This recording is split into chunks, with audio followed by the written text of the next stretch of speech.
এদিকে দেশীয় ব্র্যান্ডের আড়ালে আর্থিক তথ্য গোপন, প্রশ্নের মুখে বাফুফে।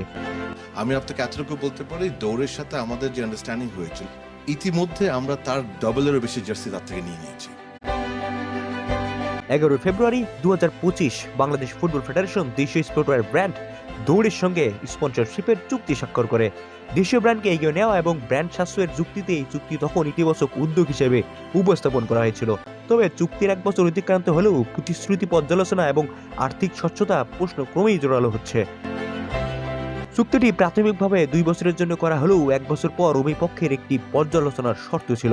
বাফুফে জানিয়েছিল এই স্পন্সরশিপের মাধ্যমে বছরে প্রায় 1 কোটি টাকা সাশ্রয়ী হবে। পাশাপাশি বাণিজ্যিকভাবে জার্সি বিক্রয়ের থেকে অর্জিত আয়ের একটি অংশ ফেডারেশন পাবে বলে উল্লেখ করা হয়।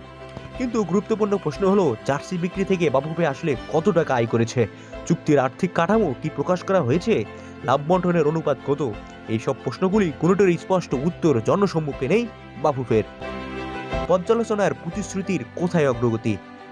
চুক্তির শর্ত অনুযায়ী 1 বছর পর কার্যকারিতা, বাজার প্রক্রিয়া এবং আর্থিক সুবিধা মূল্যায়নের কথা ছিল। ইতিমধ্যে সেই সময়সীমা পেরিয়ে গেলেও কোনো আনুষ্ঠানিক রিপোর্ট বা সংবাদ প্রকাশিত হয়নি। এটি শুধু প্রশাসনিক বিলম্ব নয়, স্বচ্ছতা ও জবাবদিহিতার প্রশ্নও তুলে দেয়।